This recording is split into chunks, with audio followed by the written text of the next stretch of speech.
Buenos dias. Desde Febrero 2020. Hello, son. Good morning. Good morning.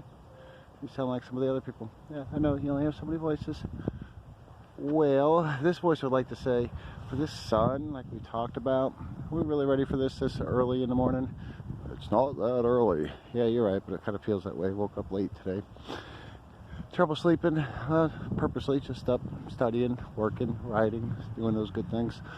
Well, now looking at the sun though, I mean to follow up, because we like to continue to follow up and we like to challenge, or maybe just picking 1 out of 100 now and then that understands the absolute absurdity of this earth in front of us actually turning this way, making that look like it was cresting the horizon, and then it going up into the sky because the earth is still continuing to turn this way to this way, and somehow we don't know that it's not turning and that this sun is just traveling right across. I mean, come on folks, think about it a little bit. That means my hand is hovering. Let's just say it was levitating. The earth, just like what we always thought, now somehow they shut that down on our young youthful studies, is that it was some sort of a bogus study, a bogus thought, and not true thought, that a helicopter can't rise up and have the earth turn underneath it because it's all traveling together but there's no dome above it. I mean, come on. Or is it just like what we said when you look at the telephone poles here, real tall, wow, look how high up it is. Oh, lower, and look, it's lower. And I do apologize earlier in the Good Morning Report from Tikiville that if we took out the far extreme right and took out the far extreme left, as the analogy of the left and right, then we probably have a little bit better of a chance. How do you do that? You need a new party. Yeah, we do, folks. It's the only way we're going to get out of this big old mess with tremendous amounts of damage. So again, this sun is going to travel until it's about right here. And if this were an airplane, it would do the same thing. If an airplane were approaching from the east, it would look like it's ascending, although it's the same distance from the ground, just like the sun is, until it gets above your head, and then it's going to look like it's descending. Now, is it because the earth is turning that makes the airplane look like that? The airplane's not that high up there in comparison to the 93 million mile joke away sun. I mean, come on, 93 million miles away. And then we'd have different seasons. If the sun's light and warm, it could travel through 93 million miles of cold, incredibly frigid space vacuum, which makes no sense of an earth turning then, as far as everything being together. That's why you never notice the earth turning, because it's all just one big piece of us. So it's like everything's like normal, like it's flat, and that we're not moving. Yeah, but we are moving, but we just don't notice it. Now, which one's more believable? I mean, come on, folks. Let's give a little thought to that one. Of course, the earth is not twisting or turning from west to east. I mean, east to west, west to east. So if the sun's here and it turns from east to west, and it looks like it's rising, and as it keeps on turning, then supposedly that's staying stationary, and the only thing moving is us. So later on, we're going to be way down there. Absurd. I wonder if they could put something up in the sky and keep it in a fixed position to see if the earth would eventually turn under it, like a GPS. Oh no, I forgot, it all travels together. We don't know, but we're not in a bubble actually, according to astronomy. So somehow all of our atmosphere just doesn't float up into space. Oh no, it's because of the incremental gravity that somehow is incredibly forceful to be able to keep my 195-pound body here firmly on the earth. It's like a sucking pulling power, but doesn't pull the atmosphere down. There is an up and a down. It's that simple. Density. Things that are heavier fall through things that are lighter. Not that hard of a concept. Up and down was created because it was just created. And that's the thing with science, where they get way off base.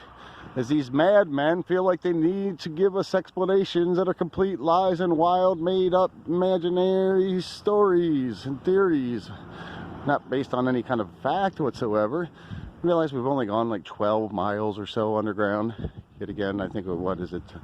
It's a 25,000 mile diameter, so maybe what, 9,000-ish to the center. And they know every last little thing. Right. I mean, they can figure out how to get us out of an economic jam without taking all our rights away. They can't figure out how to cure the common cold, for that matter. But they know these things, what dinosaurs ate 10 million years ago. Right.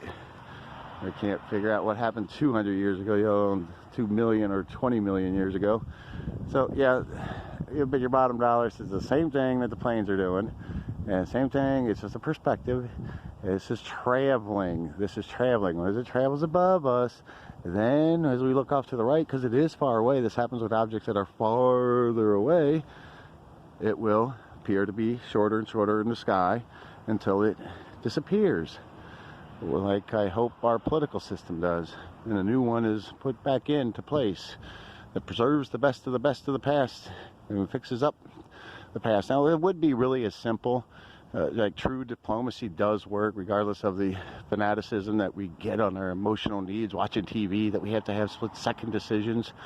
If there was a simple accounting, even some willing compromise, and it's probably not that hard to understand. It is for some people that have had a, you know, blessed life. There are maybe own hard workings, but it really hadn't seen other aspects of life that people and cultures go through here in our own country as well, to try to be a little bit more inclusive but still keep our definitive independent, you know, blessed rights. You think anybody in this country really against them? I think the far left went against them because there wasn't proper compromising diplomacy. So in healing up that's what the new party would do, then solidity would grow. It is that simple. What stops us is the not simplicity, that we live so many years under a certain level of thought in our belief system, and to shake away from there because it's so integrated, and that's what technology does. It even makes it harder, and the only thing that really kind of gets squeezed out is a bunch of junk and danger for us all.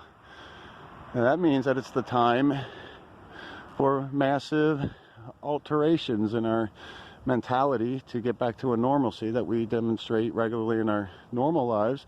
But when it comes to looking at the upper echelons of governances, we tend to think, first off, I think we overrate the quality and the intelligence of it. Not that there isn't power there. I could jump into this truck and start running down the street, blasting cars and show power. I mean, it's just silly.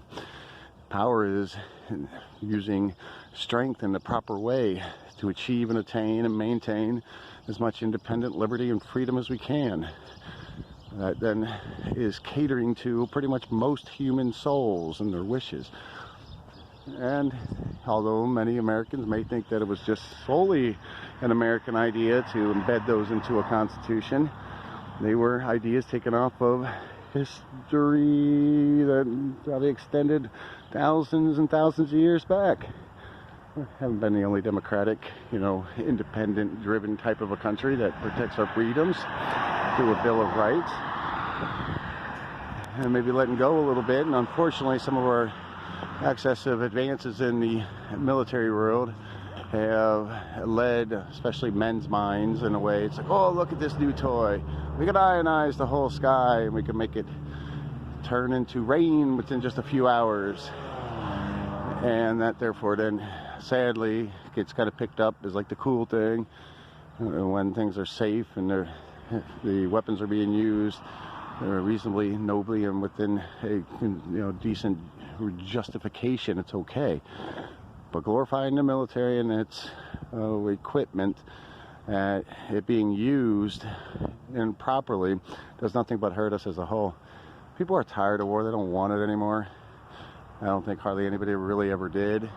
If we let go just a little bit, a lot of this country's citizenry has enjoyed its time since World War II, and it had provided a good amount of stability and economic prosperity, and it preserved a certain level of freedoms. But overdoing it, pretending that it's, you know, not worthwhile to try to still criticize and sometimes even condemn our own government's actions, is what makes us lose that eventually. So hopefully we'll continue to wake up as the light of the day nears March 21st, which is when officially the light overtakes the darkness. And perhaps we'll have epiphanies that awaken us to, like, hey, let's at least still go ahead and inspire each other, inspire ourselves to accomplish things here, individually, family, community, and then still have some time left to really evaluate what has been wrong, what has been a lie. And there's been a lot of lies, all the way from all the false flags. That's where the government and other forces work together to inspire the people to hate an enemy. So it justifies spending more of your money in the murderous actions of killing innocents, of which those people being killed in wars generally aren't the generals, they aren't the politicians, they aren't the presidents. They're people that have no desire to travel far and wide or to have to defend themselves on their own lands. So the majority of the people, if we could somehow look into the advancement, which is like true advancement, so today, you know, they can do all sorts of wild stuff, advanced technology-wise. I think that's gonna, you know, been down the road, taken up before the mentality was ready to handle it. Because the mentality shift should be that, hey, now that the almost more so of not necessarily a physical whatever borders, a borderless world has opened up communications and advancement and connections amongst many different cultures around the world. So with a growing movement should then trend towards creating that level of, you know, true independent spirit and camaraderie and similarities in our governments. And sure, there's always going to be ones that are willing to play ball, and that's all right. Just leave them alone. Don't do business with them. But the ones that are, and always make sure that, you know, especially this country, that any trade that we do is excess. It's the cherry on top of the sundae. It doesn't take away the rest of the substance, if you call ice cream sundae substance. So, all right, son, we're going, and we got stuff to do, a basement to clean. Got to put in a new steering pump for the truck, and then we got to get really back into work and take care of our financial obligations. Over and out, son. Goodbye. Goodbye.